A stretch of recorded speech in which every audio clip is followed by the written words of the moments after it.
ഞങ്ങളുടെ അടുത്ത് MA രവി എന്ന് പറഞ്ഞ ഒരാളുണ്ടായിരുന്നു. അയാളെല്ലാവരും കൂടെ മറവി എന്നാണ് വിളിച്ചുകൊണ്ടിരുന്നത്. MA രവി എന്നുള്ളത് കൂട്ടി വായിച്ചിട്ട്.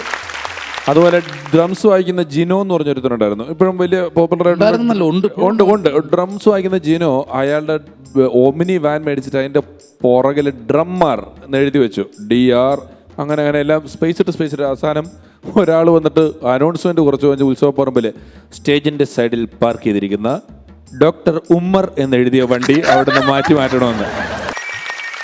എന്നെ വിചിത്രമായൊരു കൂട്ടുകാരൻ വിളിച്ച ഒരു ദിവസം. എൻ്റെ കൂടെ പ്രീഡിഗ്രിക്ക് പഠിച്ചിരുന്ന കുറേ നാളിന് ശേഷം ഒരു ദിവസം വിളിച്ചേക്കാണ്.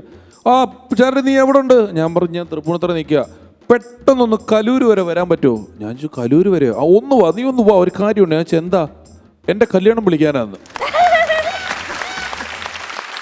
അങ്ങോട്ട് പോയിട്ട് വേണം വിളിക്കാൻ. വേറൊരു ദിവസം ബൈക്ക് ഓടിച്ചോണ്ടിരിക്കുക, റെയിൻകോട്ട് ഇട്ട് വണ്ടി ഓടിച്ച് മഴയത്ത് ബൈക്ക് ഓടിച്ചോണ്ടിരിക്കുമ്പം ഒരാൾ എന്നെ വിളിച്ചിട്ട് ചോദിച്ചു, ഹലോ പിഷാരിയാണോ?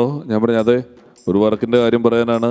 അപ്പം ഞാൻ പറഞ്ഞു സാർ ഞാൻ ബൈക്ക് ഓടിച്ചുകൊണ്ടിരിക്കുകയാണ്, ഞാനൊന്ന് ഒതുക്കിക്കോട്ടെ എന്ന് പറഞ്ഞിട്ട് ബൈക്ക് എടുത്തൊരു കടയുടെ സൈഡിൽ കയറ്റി വെച്ച് നിർത്തിയിട്ട് ഞാൻ തിരിച്ചു വിളിച്ചു, ഹലോ സാർ, പിഷാരുടെ അല്ലേ? അതെ, ഒരു വർക്കിൻ്റെ കാര്യം പറയാൻ വേണ്ടി വിളിച്ചാ. ഞാൻ ചോദിച്ചു എന്ത് വർക്ക്?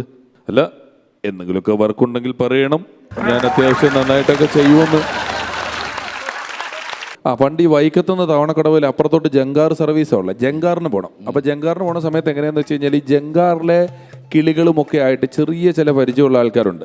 ഇവർ ജങ്കാർ ഒന്ന് പോയാൽ പിന്നെ 3/4 മണിക്കൂർ കഴിഞ്ഞിട്ട് അടുത്ത് ജങ്കാർ ഉണ്ടാവുള്ളൂ. അപ്പം ഇവർ ചില പരിചയമുള്ളവർ ചെറുതായിട്ടൊന്ന് ഫോൺ വിളിച്ച് പറഞ്ഞാൽ ജങ്കാർ ഒന്ന് വെയിറ്റ് ചെയ്യും. അങ്ങനെയൊക്കെയുള്ള ചെറിയ ചില പരിപാടികളൊക്കെ നിൽക്കുന്നുണ്ട്. അപ്പോൾ ഒരു ദിവസം ജങ്കാറും കരയും തമ്മിൽ ഞാനും സാജു ഇരിക്കുന്ന അത്രയും ദൂരം, ഏകദേശം ഞാനും ഡയാൻ ഇരിക്കുന്ന അത്ര ഒരു ദൂരമുണ്ട് ജങ്കാറും കരയും തമ്മിൽ. ജങ്കാറിൽ നിറച്ച ആൾക്കാർ നിൽക്കുന്നു. ഒരു ബൈക്കിൻ്റെ സൗണ്ട് കേൾക്കുകയാണ് ദൂരെ നിന്ന് കേൾക്കുന്നുണ്ട്. നോക്കുമ്പം ഒരു സുസുക്കി ബൈക്കിൽ ഒരുത്തം പറന്നു വരികയാണ്. ജങ്കാറും ഇതും തമ്മിൽ ഇത്രയും ദൂരമുണ്ട്. എല്ലാവരും ഉത്കണ്ഠയോടുകൂടി നോക്കി നിൽക്കുമ്പം ഇവനിങ് പറപ്പിച്ച് വന്നിട്ട് 2 കമ്പി ഇടുമല്ലോ വണ്ടി കയറ്റി ഇടാൻ വേണ്ടിയിട്ട് ജങ്കാറിൽ, ഇതിനകത്തോടെ ഈ ബൈക്ക് ഒറ്റ ചാടിക്കൽ ചാടിച്ചിട്ട് ഇതൊരു വണ്ടിയൊക്കെ നിർത്തിയിട്ടുണ്ട് ഈ ജങ്കാറിൽ. ഈവൻ ഇതിൻ്റെ ഏട്ടയെക്കൂടെ ഒരു വണ്ടിയിലും ഇടിക്കാതെ ഇങ്ങനെ കറക്റ്റ് അതിനകത്ത് നിർത്തിയിട്ട് ഫുൾ ഹീറോയ്ക്കായിട്ട് ജങ്കാറിന് കിളിയെന്നൊക്കെ കാണിച്ചപ്പോൾ കിളി മാറ്റി വെക്കാം, അങ്ങോട്ട് അടുപ്പിക്കാൻ പറ്റുന്ന ജങ്കാറാന്ന്. അന്ന് കാലത്ത് ഈ 5 ഗിയറുള്ള ഷാവോലിൻ എന്നും പറഞ്ഞൊരു ബൈക്ക് ഇറങ്ങി സുസുക്കിയുടെ. ആ ബൈക്ക് ഇറങ്ങിയ സമയത്ത് ഇവൻ റോട്ടിൽ കൂടെ പോയാൽ ദൂരദർശനിൽ ഗ്രെയിൻസ് വരുമായിരുന്നു. അത്രക്ക് സ്പീഡ്. ഇവൻ ടി വിയിലും എന്ന് പറഞ്ഞാൽ നമ്മുടെ ടി വിയിൽ ഗ്രെയിൻസ് ആണ് ഇവൻ പോകുമ്പോൾ. അത്രയും ബഹളമുള്ളൊരു തന്നെ ഇവൻ. അപ്പം ബസ് ഇവൻ ഈ റോഡിൻ്റെ സൈഡിൽ കൂടെ വണ്ടിക്ക് ഇങ്ങനെ പോകുമ്പോൾ ബസ് ഇവൻ്റെ തൊട്ടടുത്തൂടെ വന്നൊരു ഹോൺ അടിച്ചിട്ട് പോയപ്പോൾ ഇവൻ പെട്ടെന്ന് ഈ റോട്ടിൽ നിന്ന് ആ പുല്ലിലോട്ട് ഇറങ്ങിപ്പോയി. ഈ ബസ്സിൽ നിന്ന് പെണ്ണുങ്ങളെല്ലാം പെട്ടെന്ന് ഇങ്ങനെ നോക്കി ഇവനെന്തെങ്കിലും പറ്റിയോ നോക്കിയപ്പോൾ ഇവൻ അത് കണ്ടു. ഇവന് ഭയങ്കര അഭിമാന പ്രശ്നമായി.